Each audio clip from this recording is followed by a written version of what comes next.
A definição de culpa é a constatação da responsabilidade de uma atitude equivocada, individual ou de terceiro.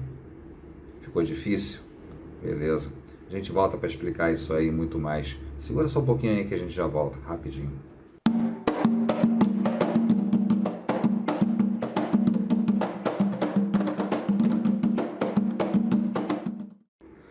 Olá, meus irmãos.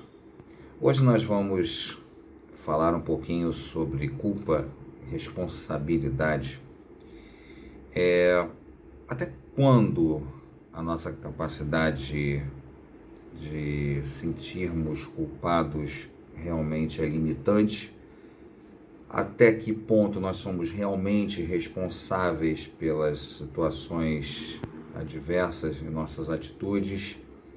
Há uma série de situações que são bem interessantes de trazermos aqui à baila e eu gostaria de trazer vocês com uma situação que já vertida na questão 578 do Livro dos Espíritos, que nós vamos traçar um comentário e vamos, obviamente, através disso, podermos, sim, abrir questionamentos pessoais a respeito dessas situações e, por que não dizer, abrirmos um flanco também para um estudo mais aprofundado a respeito disso, que na realidade é um assunto que versa bem interessante dentro do foco da doutrina espírita. Bom, a questão 578 é a parte segunda do mundo espírita ou mundo dos espíritos. Capítulo 10, das ocupações e missões dos espíritos. Questão 578.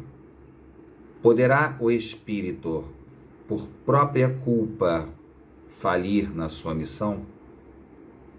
Sim, se não for um espírito superior. A linha A. Que consequências lhe advirão da sua falência? Resposta do Espírito da Verdade. Terá que retornar à tarefa, essa é a sua punição. Também sofrerá as consequências do mal que haja causado. Bom, essa situação aqui na realidade adverte a razão de uma responsabilidade do espírito para com a missão que lhe foi desempenhada. Bom, o que vem a isso a ver com a questão de culpa? Na verdade, nós estamos falando sobre falha. E essa falha, ela verte alguma posição que na realidade vem a admitir que haja culpa?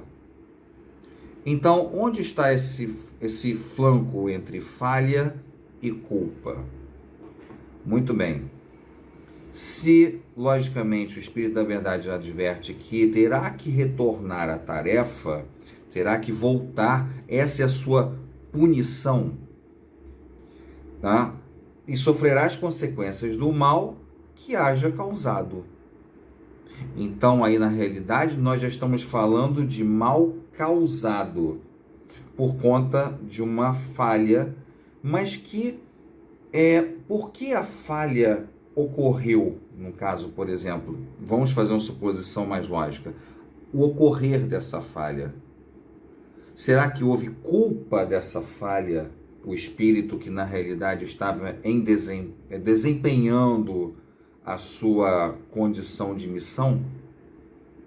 Então, para que nós possamos esmiuçar isso, tem comentários aqui do espírito Miramês, da obra Filosofia Espírita, que eu gostaria de trazer para todos, o que na realidade vai, vamos dizer, ilustrar melhor essa condição sobre esse detalhamento em relação à situação do espírito como um todo. Tá? Então eu vou abrir aqui para a gente poder traçar esse comentário em relação a essas atitudes. Eu vou ler, logicamente, e nós vamos comentando essas situações à medida. Falir na missão é uma expressão que nos parece um pouco dura, mas para expressar na linguagem que usamos, o termo é aceito nas linhas da justiça. O missionário pode minguar sua tarefa e prejudicar aos que se encontram em seu caminho, vendo e absorvendo suas lições pelos canais do exemplo. Então aqui ele já começa com uma situação que, logicamente, é uma situação pontual. Na realidade, uma definição dita, vamos dizer assim, perfeitamente plausível pelo mundo espiritual no que se refere a uma atitude falha de missão. Então, essa falha, há uma certa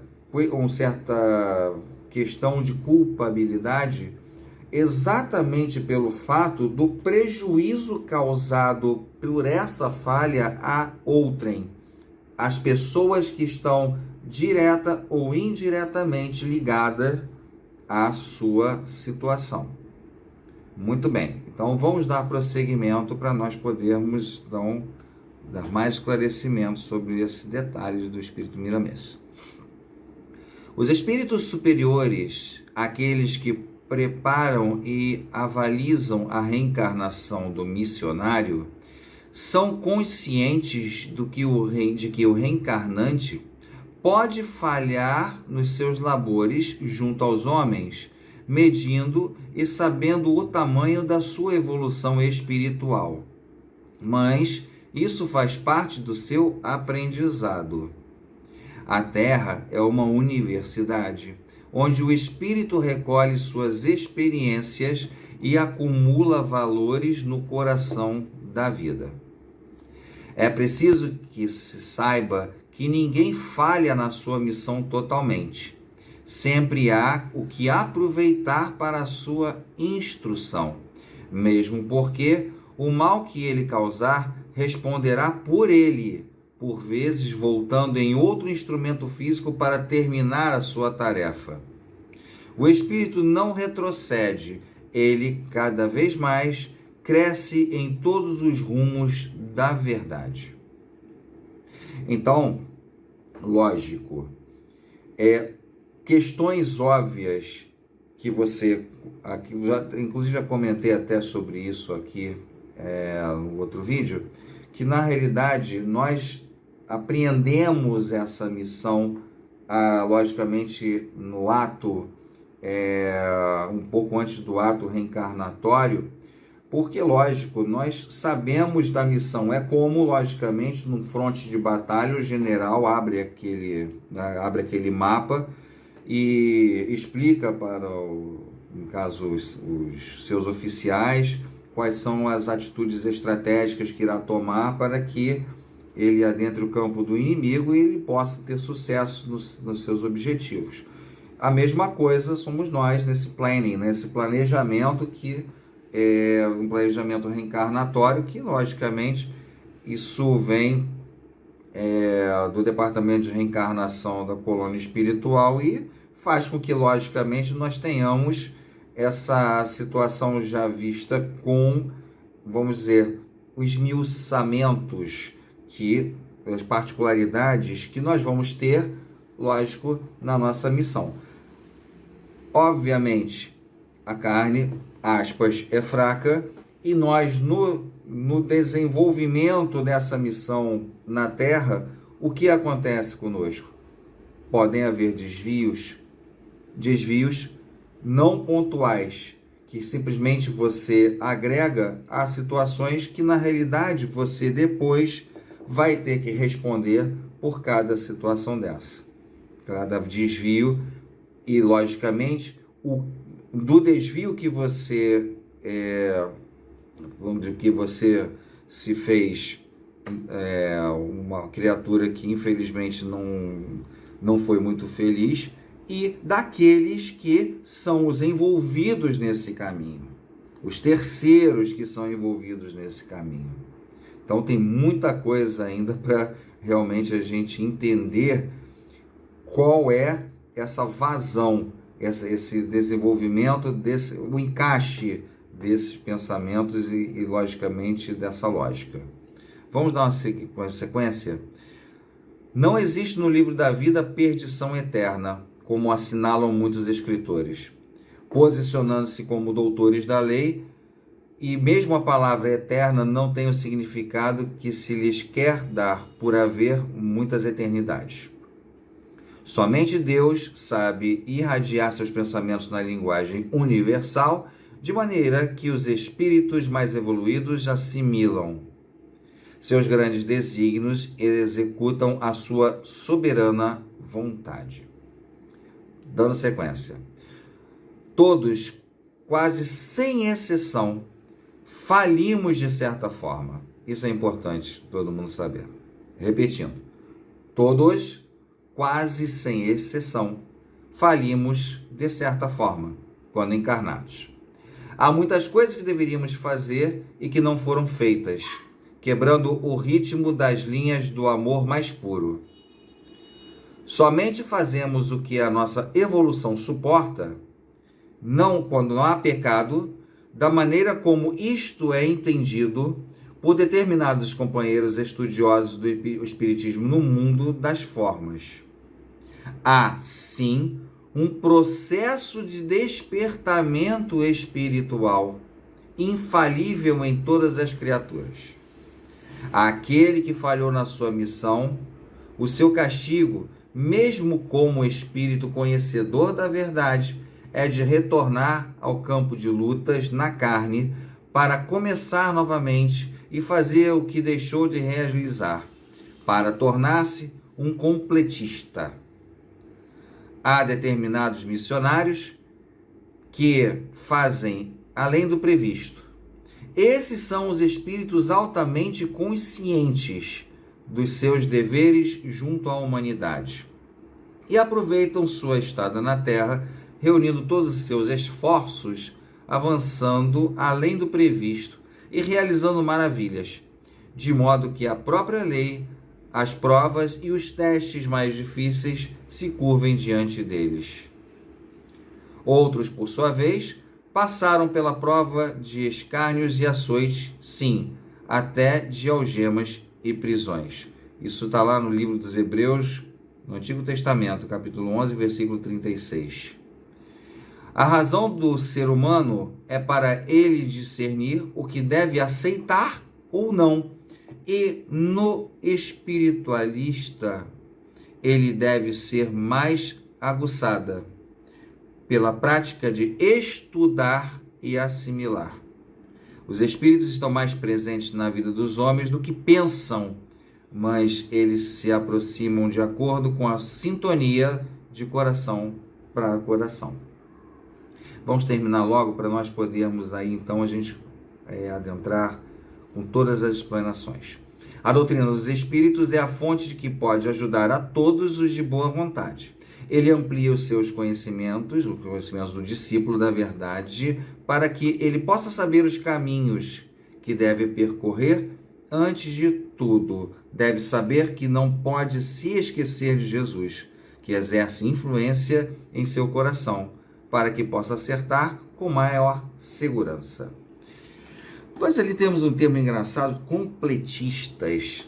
Na realidade, o completista é exatamente aquele que exerce a sua condição de execução do seu planejamento e realmente consegue, no fim dessas situações, obter sucesso, né, e retornar ao plano espiritual sem que tenha que, logicamente, passar pela mesma situação em uma outra oportunidade, em um outro corpo físico, em mais dispêndio de tempo e, lógico, tenha que completar aquilo que deixou de lado essa lacuna. Então, logicamente, o Miramês ele completa dizendo que essas situações, que são situações que o próprio espírito precisa recorrer, que são situações que raramente o espírito consegue manter atitudes retilíneas o suficiente para que não haja nenhum desvio sequer na sua existência. Isso é dificílimo, dificílimo, porque nós temos traços reencarnatórios que, logicamente, se aprazem muito com prazeres mundanos, com situações que, na realidade, situações encarnatórias, que vão fazer com que a sua condição de encarnado fale mais alto a carne propriamente dita, exatamente por essas situações mundanas. E isso faz com que o desvio seja praticamente impossível de ser evitado. E, lógico, aí a culpabilidade exerce um poder enorme sobre essa condição. Agora, vamos fazer uma suposição aqui, minha gente. Vamos ser mais sucintos. Vamos fazer uns exemplos aqui para nós podermos entender qual a limitação da sua culpa. Onde está a limitação da sua condição de culpabilidade na condição de reencarnado? Vamos fazer uma suposição aqui. Você, na realidade, é uma pessoa que faz exatamente aquilo que tem que ser feito dentre as situações do ser humano, em detrimento a seguir os passos do mestre. Como assim? Ser uma pessoa religiosa, ou pelo menos culta, ser uma pessoa aprazível à família, ser uma pessoa que na realidade seja, vamos dizer, enfim, tenha atitudes retilíneas o suficiente para manter aquele padrão. Só que a vida, ela é feita de escolhas. Escolhas estas que, na realidade, muitas das vezes dependem, obviamente, de onde? Do livre-arbítrio de cada indivíduo. Muito bem. Então, aquela atitude daquele homem, daquela mulher, mantendo a atitude linear, padrão, que não haja nenhuma interferência externa por prazeres, pela luxúria, pelo egoísmo, enfim, por sentimentos deletérios quaisquer. Então, aquela pessoa, ela está indo por aquele caminho, seguindo. E, por uma situação óbvia, ele tem que escolher, numa bifurcação, se vai para a esquerda ou se vai para a direita. Se vai para a esquerda, é um tipo de objetivo. Se vai para a direita, é outro tipo de objetivo. Mas um deles, que ele ou ela não sabem, um desses caminhos vai levar exclusivamente à sua falência. Falência em que sentido? Financeira e moral. Estou fazendo suposições.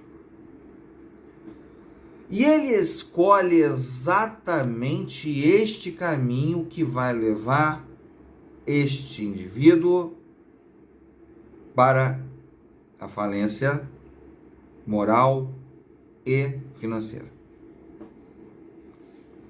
Qual a razão de culpa deste indivíduo? Pensaram? Pois é. Ele estava, ou ela estava investido da mais absoluta das situações de trabalhador honesto, de chefe de família ou de mãe de família, de atitudes positivas, de elevação, mas pelo seu caminho de prova, automaticamente ela escolheu, ou ele escolheu o caminho errado. Qual a razão de culpa dessa pessoa? Gente, nenhuma. São escolhas. Deus é infinitamente justo e bom.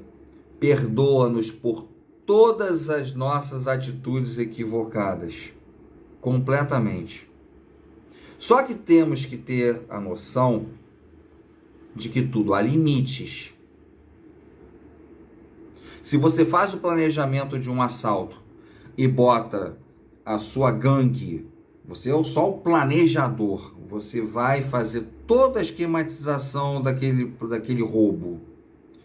E automaticamente você arquiteta todos os detalhes, momento de que vão pegar um carro, de que vão assaltar o banco, de que vão fazer todas as situações, aonde está o dinheiro e tudo mais. E na realidade, pessoas são feitas reféns e por alguma falha desse planejamento ou falha desses elementos dessa gangue, acabam matando reféns.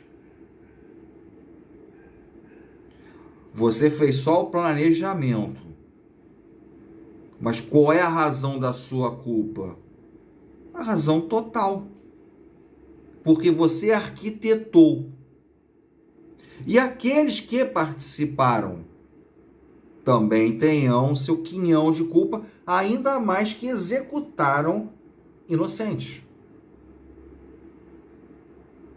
Mas se for uma situação como essa, óbvio, isso está na cara. Não tenha dúvida que a responsabilidade é total de todos. Agora, se você cita para uma pessoa, por exemplo, aconselhamento, se você aconselha para uma pessoa que você tem que ser, olha, é melhor você seguir por esse caminho.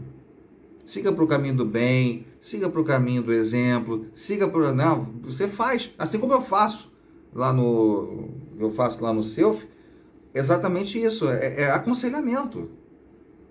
Né? O atendimento fraterno é isso. Você aconselha pessoas muitas das vezes que estão com problemas seríssimos. Agora, a pessoa segue, pode seguir. Mas a pessoa muitas das vezes não quer seguir aquilo, não. Eu acho que o Alexandre falou foi uma tremenda uma bobagem e vai seguir o que ele achar que deve. Então a razão de culpa, ela tem que ser mensurada. Nós não podemos sentir culpa de tudo. Se uma pessoa que eu atendo cometeu, Deus me livre e guarde, comete suicídio, será que eu sou responsável? Só se eu tiver falado, filho, se mata, porque é a única opção. Lógico que eu não vou falar uma coisa dessas, porque isso é uma situação que, obviamente, ainda mais para uma pessoa que está propensa à execução sumária da sua vida, lógico. Isso vai me abrir uma cratera dentro do meu aura aqui, simplesmente eu vou responder por isso. Agora, eu faço um aconselhamento, uma pessoa para que possa produzir o bem, e ela dá cabo da própria vida, logicamente isso é uma coisa que eu não tenho a menor responsabilidade. Houve uma tentativa de poder fazer com que essa pessoa, ela mudasse o quê? A condição da consciência, porque a consciência dela está completamente invertida, está querendo realmente acabar com a sua vida. Então, qual é a razão de uma culpa como essa? Ele, logicamente, é o responsável por conduzir a situação de suicídio. Então, a pessoa se mata e com isso, o que vai absorver? Débitos. E uma série de consequências que, logicamente, todo suicida tem. Que leva, às vezes, 1 século ou mais para ser reparado.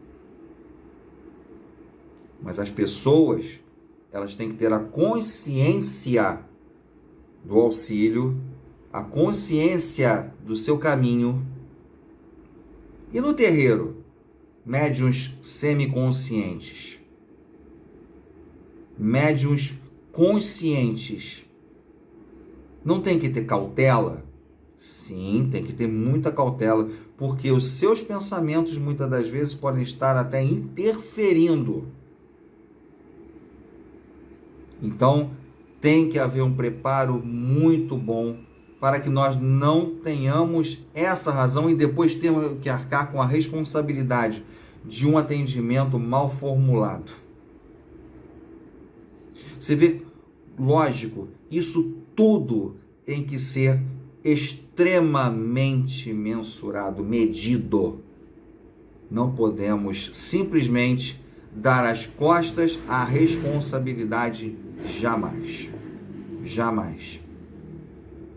E, lamentavelmente, o que mais vemos nos dias de hoje são caminhos que simplesmente começaram muitíssimo bem, obrigado, com estratégias, com planejamento para uma reencarnação reparatória completamente concisa dentro dos liames da espiritualidade superior e sendo transformadas a partir dali numa situação praticamente irreversível, de que a pessoa ela simplesmente se entrega aos prazeres mundanos, às situações deletérias das piores possíveis. E aí vai a roda novamente.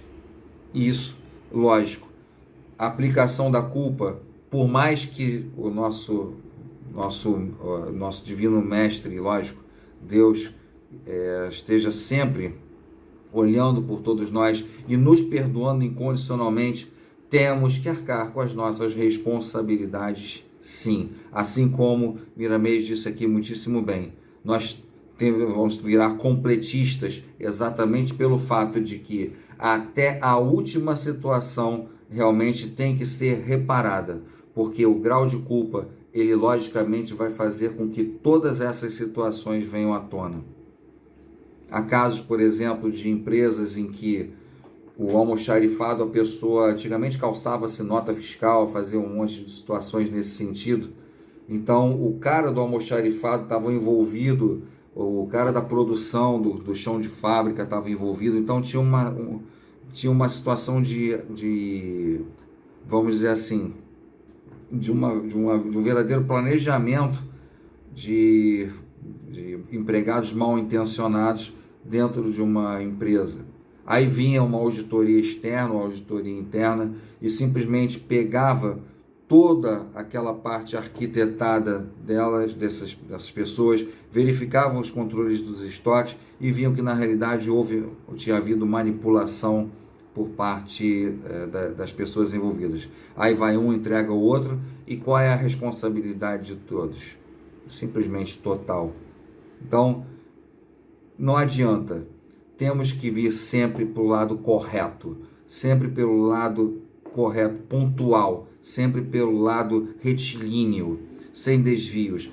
Não olhemos para o lado, não olhe para trás, não olhe para os lados, olhe para a frente e simplesmente dê a condição de que você vai escolher os seus caminhos da forma integral, lógica, pensando e sempre orando ao Pai, para que sempre possa estar condicionando os seus caminhos a serem sempre os mais retilíneos e principalmente bem escolhidos. É isso, minha gente. Por hoje ficamos por aqui. Logicamente, esse assunto vem umas situações e tem muita coisa que, na realidade, em 30 minutos nós não podemos dissecar esse assunto. Sim, dar aquelas pinceladas para que nós possamos sempre falar da melhor maneira possível, explanar da melhor maneira possível e, obviamente, fazer com que esse assunto ele tenha uma conjuntura muito melhor e, logicamente, uma razonabilidade no sentido de nós podermos aprimorar sempre o nosso desenvolvimento espiritual, nosso desenvolvimento cultural. É isso, minha gente. Deixa aquele like aí pra gente e, lógico, apoia a gente aí, comenta lá, vários comentários lá no Banda Linda. Se por acaso tiver algum assunto que queira esgotar por aqui, por favor, fica à vontade. Nós teremos maior prazer em poder atender a quem quer que seja.